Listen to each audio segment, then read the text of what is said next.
cada dia que passar de hoje em diante, como já tem sido meses e meses, mas agora como um início de semana, Pai, um início de novos dias, esse início de novembro, nós cremos que o Senhor tem algo novo para cada um de nós, algo novo para o nosso coração, e nós dizemos sim ao teu querer, dizemos sim à tua vontade. Amém. Em nome de Jesus, quem crê diga amém. Amém. Aleluia. Eu estou muito feliz de estar aqui essa noite. Eu queria que você, mesmo ainda sem conhecer muito, mas já aplaudisse todo esse time que preparou essa estrutura para você, as crianças, a recepção, tudo que está acontecendo. Que Deus abençoe demais. E eu vejo o Lucas, o André, o Leandro aqui, tantos outros aqui, tudo que Deus tem feito. Igreja não abre, igreja nasce. Amém. Igreja é um organismo vivo, quem crê nisso? Amém. Amém. Eu tenho estado e vivido a vida da igreja desde sempre. Eu sou quarta geração de evangélicos, né? Meu bisavô era um pastor. Meu bisavô era um pastor presbiteriano. Ele era literalmente um pioneiro em abrir igrejas pela igreja presbiteriana, norte de Minas Gerais, pelo Espírito Santo. Então ele ia com a Bíblia de um lado e revólver do outro. Era assim que se abria naquela época. E eu sou essa quarta geração. E eu estou aqui para te dizer nessa noite que pode-se até existir maldição hereditária. Mas uma coisa eu sei que existe: bênção hereditária. Amém. Bênção hereditária existe. E no dia que Jesus entrou na tua vida, entrou na sua hereditariedade. Amém. Entrou no seu legado. Eu posso ouvir um amém? Talvez você é o primeiro da história da tua família, ou o segundo. Eu sei que só vai crescer e florescer, e você está debaixo de uma unção de hereditariedade. Amém. Nós cremos nisso com todo o coração. A gente crê que a igreja ela é apostólica e profética. O estabelecimento da igreja, ele vem de um princípio onde nós entendemos a linguagem de Deus, uma linguagem do Espírito, aquilo que é desvendado diante dos nossos olhos para possuirmos, tomarmos posse daquilo que Deus tem para a sua igreja. E ela é apostólica, ela envia, ela capacita e ela te coloca num patamar onde você floresce no que Deus te chamou para fazer. Deus não estabeleceu a igreja no ministério pastoral, mas no apostólico e no profético. O pastoral, a gente entende em Lagoinha que ele é um cuidado de nós uns com os outros. Nós temos pastores, nós somos pastores, nós cuidamos uns dos outros, mas a igreja foi estabelecida sobre profetas e apóstolos. Então o pastoreamento, nós cremos que ele flui na comunhão dos santos. Eu posso ajudar um irmão, eu posso orar por um irmão, eu posso aconselhar alguém de alguma forma, eu posso visitar alguém, eu posso suprir a necessidade de alguém. Quem está comigo aqui? Amém. Então a igreja não é firmada em uma pessoa, mas em todos nós. Amém. A igreja não é firmada no ministério de um pastor. Quanto tempo a igreja foi firmada como se o pastor abrisse a igreja, fechasse a igreja? Né? Quem fazia parte da igreja assim? Ou faz parte? Eu não sei. Né? Onde tudo é o pastor. Mas a igreja não foi estabelecida dessa forma. A igreja foi estabelecida numa visão do espírito profético, de um apostolado, de um envio. Então deixa eu te falar algo, você entrou debaixo de um ambiente onde sem perceber você vai começar a cumprir o teu propósito na tua vida. Amém. Amém. Não vai ser alguém que vai cumprir para você ou direcionar você. O Espírito de Deus vai começar a te guiar e você vai começar a florescer. Aleluia. Porque você está num ambiente onde o Espírito é aberto para que você flua no querer de Deus. Amém. Um apostolado onde você vai para frente. Diga para quem está do teu lado, eu vou para cima em nome de Jesus. Para cima em nome de Jesus. Por isso a igreja, quando é estabelecida nesse princípio, ela é uma plataforma de envio. Ela é constantemente um lugar para você florescer. Ela é constantemente um lugar para a gente dar passos que a gente nunca imaginou que ia dar antes. Fazer o que a gente nunca imaginou que ia fazer antes. Eu não sei se você sabe, talvez não sabe, que é a primeira vez que eu estou aqui. Né? Mas todo o início de Lagoinha na América não nasceu debaixo de um plano, de uma estratégia humana, de um planejamento nenhum sequer. Absolutamente zero. Em 2016... foi muito claro uma direção de Deus para mim, para minha esposa. Esse ano agora, eu completei dia 20 de outubro, nós completamos 18 anos de casados. A gente está muito feliz. Amanhã é aniversário da Angel, nossa baby, de 1 aninho. A Cassiane estava doida para vir, mas está preparando os perequetete lá do aniversário da Angel. E nesses 18 anos casados, 19 anos de ministério pastoral na igreja, em 2016... uma vez vindo de uma viagem, o avião pousou e na pista onde nós pousamos, na hora que eu pousei em Belo Horizonte, o avião pousou e eu ouvi Deus falando claramente assim: você não mora mais aqui. Ele sempre fala pela metade, né? Ele falou para onde eu ia, mas só falou que eu não morava mais lá. Eu falei, amém. E nós começamos a buscar a direção de Deus, o que Deus queria fazer. Você sabe que você não precisa saber tudo, você só precisa saber a quem você serve. Amém. A gente está travado em muita coisa na nossa vida porque a gente quer todas as respostas. Mas a resposta que você precisa, você tem. O Espírito Santo habita em você, Deus habita em você. Amém. E cada passo que você der, Ele vai tirar o véu da nossa frente para vermos mais o que Ele tem para a nossa vida. Prepara o teu coração para o final desse ano, meu irmão. Prepara o teu coração para esse novembro e dezembro. Vão ser 2 meses que vão sacudir a tua vida em nome de Deus. Amém. Amém. Você vai ver o que vai acontecer nessas situações. Eu estou falando. Que seja aberto os nossos olhos, que seja enviado e empoderado sobre nós o fogo de Deus. Aleluia. Que haja em nós cada vez mais esse desejo. E assim a gente veio para Dallas. Foi aqui em Dallas, em 2016, que eu e Cassiane viemos buscar a direção. Foi aqui em Dallas que a gente teve um tempo de oração e falamos: Senhor, o que nós vamos fazer? Tem um casal que está aqui, que conhece a nossa vida por muitos anos, está aqui no nosso primeiro culto de domingo. Eu queria que o Robert e a Paty ficassem em pé aqui para a gente aplaudir esse casal que eu amo muito. Stand up, please.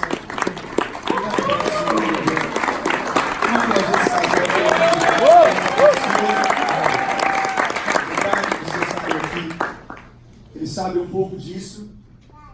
E foi aqui em Dallas que Deus nos direcionou para que nós fôssemos para Orlando. Uma direção de Deus para lá. Orlando tem muitos voos para o Brasil. Eu tenho uma vida intensa no Brasil. Sou pastor na Lagoinha no Brasil. Continuo lá também, na igreja. E lá a gente tem 8 voos destinos direto para o Brasil. Então fica menos difícil ir para o Brasil. Eu falei, então vamos para Orlando. Deus vai nos direcionar. E foi lá em Orlando. Primeiro mês, segundo mês, terceiro mês. Comecei a ir em algumas igrejas. Fui muito abençoado. Entendi a cultura e o princípio das igrejas. Fui em algumas igrejas americanas. Mas por onde eu andava, trombava com um brasileiro. Ele falava, aleluia, chegou a Lagoinha em Orlando. Não, eu vim aqui abrir igreja. Não estou aqui para isso. Eu vim aqui para outra coisa. Cheguei a estar no conselho de pastores da cidade. Fala, gente, não vim abrir igreja. Ok, que bom. Mas quando eu comecei a receber algumas informações, eu sou evangelista. Você está numa igreja evangelística. Amém. A gente faz apelo em aniversário de criança. Faz apelo em tudo quanto é canto. Glória a Deus. Aqui nós vamos varrer essa Dallas em nome de Jesus. Canto é apelo. Eu recebi os dados de Orlando com cerca de quase 80 mil a 100 mil habitantes em Orlando.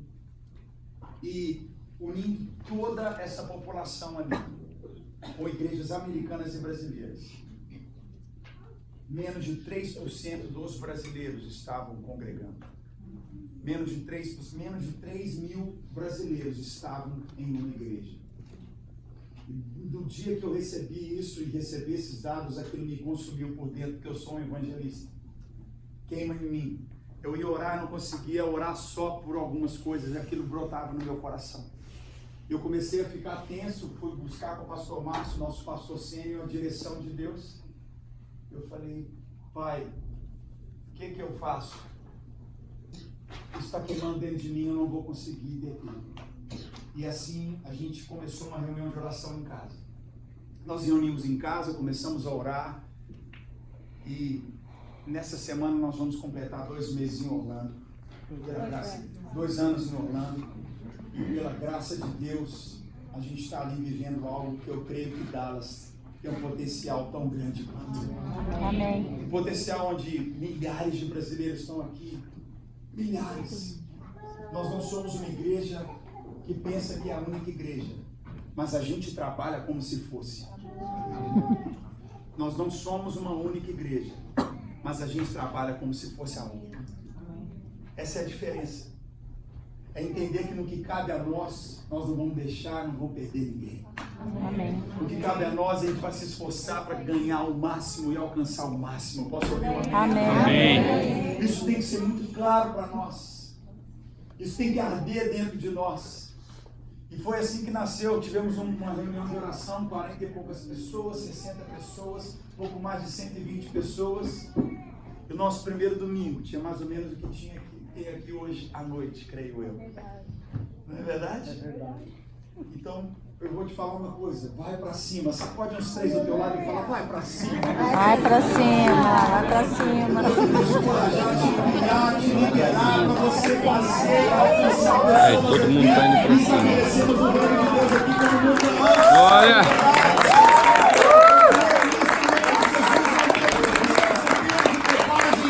De frutificação. Não foi algo que nós orávamos a respeito. Não é algo que diz respeito a nós, preste atenção, mas diz respeito a quem está aqui. Quando Moisés foi cumprir o que Deus tinha para ele como libertador, não era a respeito da oração de Moisés, mas de um povo que esperava por um Moisés. Muitas vezes a gente trava a nossa vida com Deus porque a gente está sempre orando sobre nós. Mas se você abrir uma brechinha para entender o que tem sido orado a respeito do dom que você carrega, uau, o eu acaba. O eu fica para trás.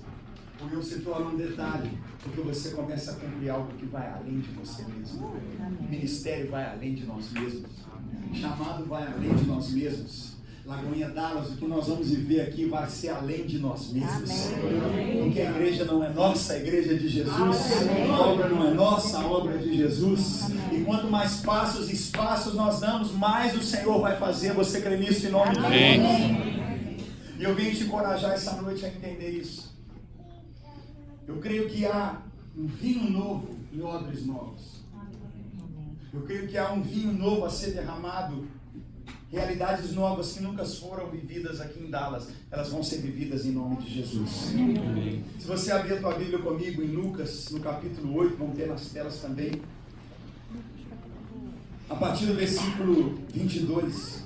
Lucas 8, 22. Certo dia, Jesus disse aos seus discípulos, vamos para o outro lado do lago, e eles entraram no barco e partiram. Enquanto navegavam, Jesus adormeceu.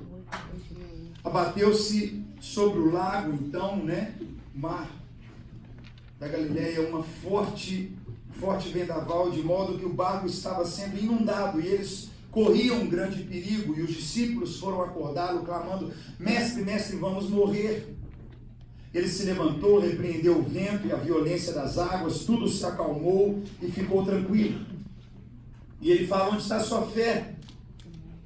Amedrontados e admirados, eles perguntavam uns aos outros, quem é esse que até o vento e as águas dá ordens e eles lhe obedecem?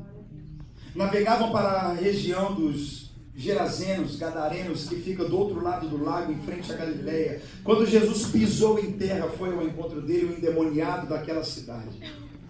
Fazia muito tempo que aquele homem não usava roupas, nem vivia em casa alguma, mas nos sepulcros. Quando viu Jesus, ele gritou, prostrou-se aos seus pés e disse em alta voz, que queres comigo, Jesus, Filho do Deus Altíssimo? Rogo-te que não me atormentes, pois Jesus havia ordenado que o espírito imundo saísse daquele homem. Muitas vezes ele tinha se apoderado dele. Mesmo com os pés e as mãos acorrentados e entregue aos cuidados de guardas, quebrava as correntes e era levado pelo demônio a lugares solitários.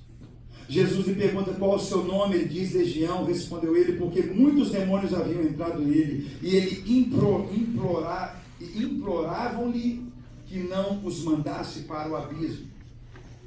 Uma grande manada de porcos estava passando naquela colina. Os demônios imploraram a Jesus que lhes permitisse entrar neles, e Jesus lhes deu permissão. Saindo do homem, os demônios entraram nos porcos e toda a manada atirou-se precipício abaixo em direção ao lago e se afogou. Vendo o que acontecera, os que cuidavam dos porcos fugiram e contaram esses fatos na cidade, nos campos, e o povo foi ver o que havia acontecido.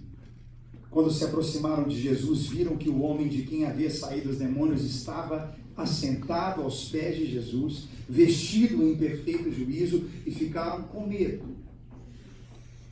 Os que o tinham visto contaram ao povo como o endemoniado fora curado, e então todo o povo da região dos Gerazenos suplicou a Jesus que se retirasse, porque estavam dominados de medo, e ele entrou no barco e regressou.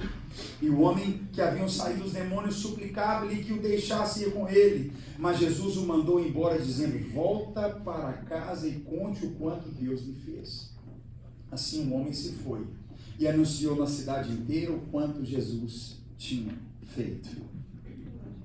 Eu quero falar com você sobre uma base que nós temos como nossa igreja, como liderança e princípio de fé na Lagoinha. Pode ser? Amém, gente? Amém. Eu falo sobre território essa noite. Diga comigo, território. Bata a mão no teu coração e diga: esse é o meu território. Diga mais alto: esse é o meu território. Mais uma vez: esse é o meu território. A gente percebe aqui na palavra que Jesus passou a maior parte do ministério dele na Galileia. Jesus passou a maior parte do ministério dele de um lado do mar da Galileia, como esse lago grande, que parece um mar de tão grande. Mas de tudo que ele fez e cumpriu na Galileia, muitas pessoas ainda falavam: vá para Jerusalém, vá para a terra, para a base, para aquilo que é tão grande e poderoso, vai para lá. E Jesus disse: não, eu vou ficar quieto aqui na Galileia. Aqui é o lugar onde eu vou cumprir tanto e ensinar mais. Eu quero fazer isso aqui na Galileia. Deus faz questão de ensinar tanto naquilo que parece tão improvável. Deus faz questão de fazer coisas tão absurdas naquilo que parece tão pequeno e tão simples. Quem está comigo aqui? Amém. Eu não sei se você entende isso, não importa quantos brasileiros tem em qualquer parte da América. Eu creio que em Dallas e em qualquer outro lugar podem acontecer coisas absurdamente maravilhosas para a glória de Deus. Amém. E foi ali na Galileia que constantemente Jesus via a Gadara do outro lado. O que eu faço com a Gadara que eu vejo? O que eu faço com a Gadara que me afronta todos os dias? Chegou uma hora que Jesus falou: vamos para Gadara. Vamos para o outro lado da margem. Dallas, eu vim aqui para te dizer essa noite: vamos para o outro lado da margem. Amém. Vamos pegar essa brasileirada que está do outro lado da margem.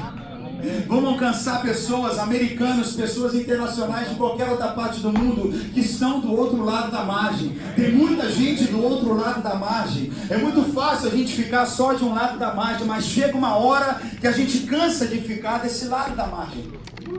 Chega uma hora que esse lado da margem já está... Você olha e fala: não, agora vamos para o outro lado, pô.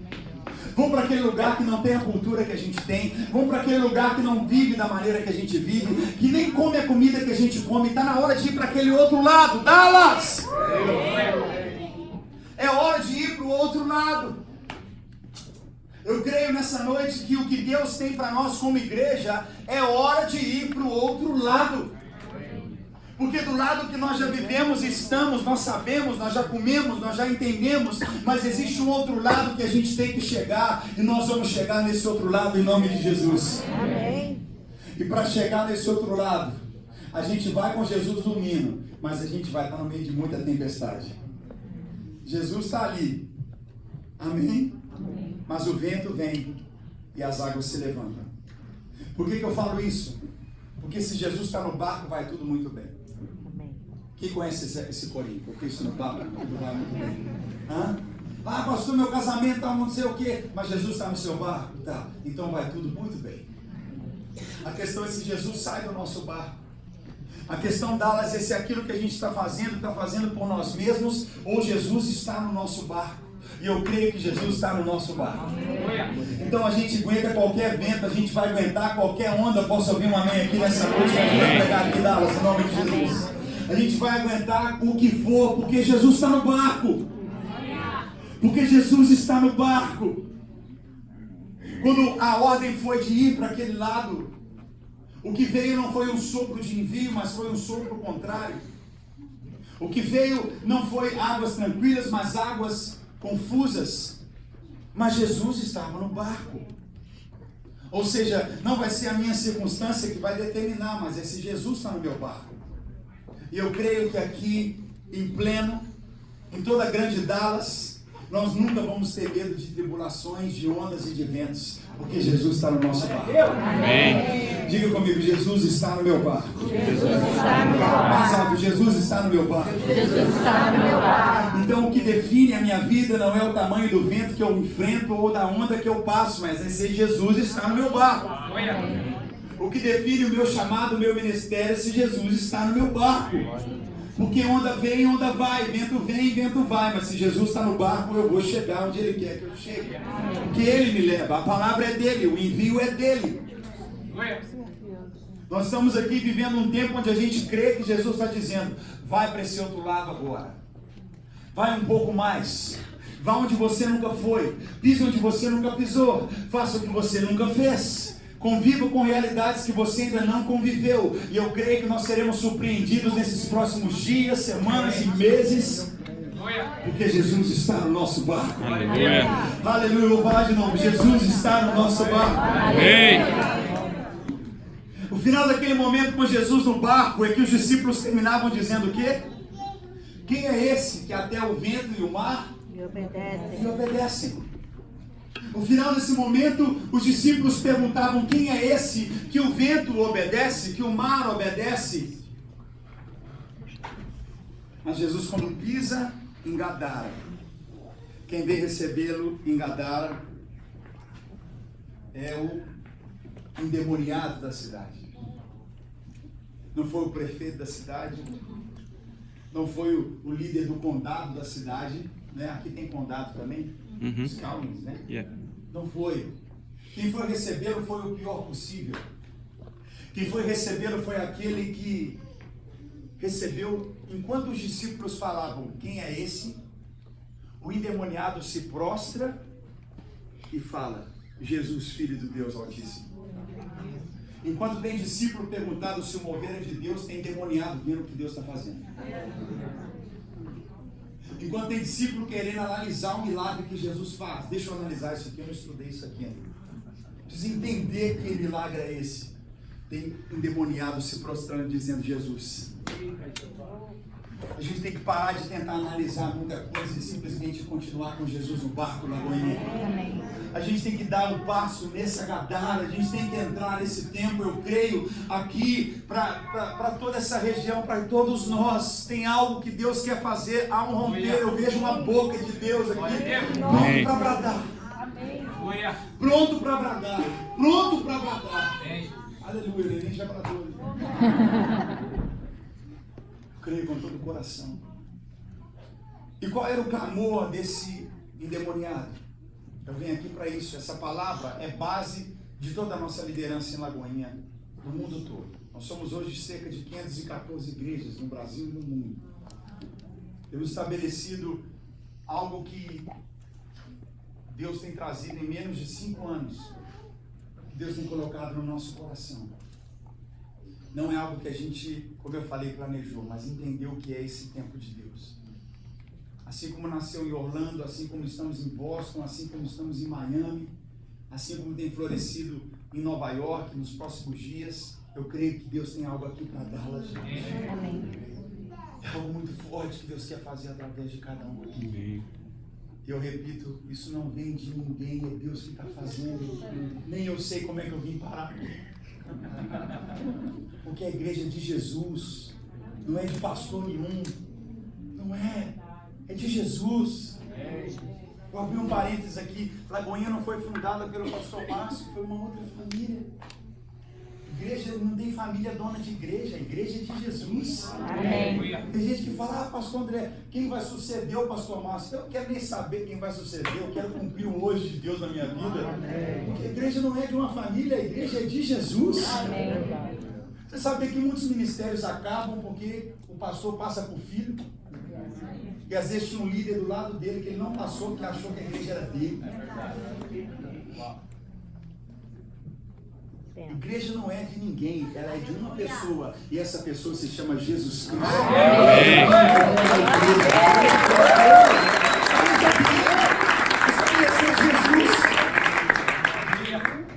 Jesus olha e fala claramente: olha, vamos lá. E ele pisa